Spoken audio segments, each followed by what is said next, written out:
Hello guys, তোমরা সবাই কেমন আছো? আশা করি অনেক ভালো আছো। আমিও ভালো আছি। অনেক দিন পর একটা ভিডিও নিয়ে এলাম। আর এইদিকে তো আমরা সোনামা কি করে। সোনামা কি করো তুমি? কি করো?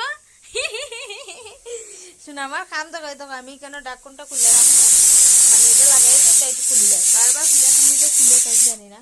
তখন আমি রান্না বয়েছি বিকালবেলা, আর এখানে আমি বয়েছি পেঁপে সিদ্ধ আর সোয়াবিন তরকারি রান্না করবো। কেলে আজকে শনিবার আমি নিরামিষা খাই। আর মামার কাজ দেখো, এই দেখো কিতা করে। সব ও ইন থেকে বাসন আনবো, আনিয়া এখানে রাখবো। আর তো দেখছো আমার এখন কিছু কাজ করতে লাগতো না, বাসন মুছে টাওয়াল দিয়া। তুমি কাম করো নি মাম্মা? আর দেখো বাবুর স্কুলের শু, দেখছো বাবুর স্কুলের শু এখান থেকে ওইখান তলে থাকে, এইখান থেকে আনছে আইনে এখানে রাখছে কই এলাম না, খালি কাজ আর কাজ। এই দেখো কালকে মিশর থেকে একটা তার লিগে কি সুন্দর টেলিফোন আনছি, গানও বাজে, দেখছো? মা গান বাজা দেখি। গান বাজা আবার শুশু কোনা করছো তুমি? হ্যাঁ, হরি বাপরি, এখালো কোনো শুশু দিয়েছি পর দিব ও কোনো শুশু দিলাই। আচ্ছা আমি রান্না করবো, আমার দেখার সিটি দিলেইছে দেখার। তো গাইস, সবচেয়ে বড় কথা কি জানো, কালকে হইলে বাবুর বার্থডে। এই দেখো বাবু কি করে এখন, দেখো এখন এখন পড়াত বিজি।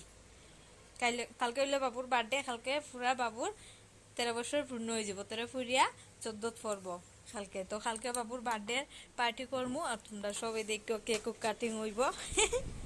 দেখো বাবু কত খুশি। বাবু কত হইব এখন বয়স তোমার?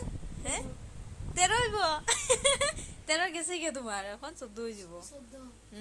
এখন বাবু 14 বছর হয়ে যাব। আর মাম্মা হইলো মাত্র 1.5 বছরের। মাম্মা 1.5 বছর হইব। মাম্মা তো কয়েকদিন আগে, মানে 1 মাস আগে মাম্মার বার্থডে গেছে, এখন হইলো বাবুর বার্থডে। তো গাইজ তার লাগে আমি আজকে ব্লগটা বানাই। আর তো কালকে সবাই দেখো বাবুর বার্থডে, বেশি পার্টি করবো, কেক কাটিং হইব। এদিকে তো আমার রান্না হয়, সোয়াবিন তরকারি রান্না করলাম। তো গাইজ আজকের ব্লগটা ভালো লাগলে অবশ্যই লাইক কমেন্ট শেয়ার করে দিও। Tata, bye bye, bye bye দেও, বাই বাই দেও, বাই বাই দেও, বাই দেও, বাই দেও, বাই। তাই কাজ দেখছো সারাদিন গরো কত কাজ তাই। তো বাই বাই গাইজ।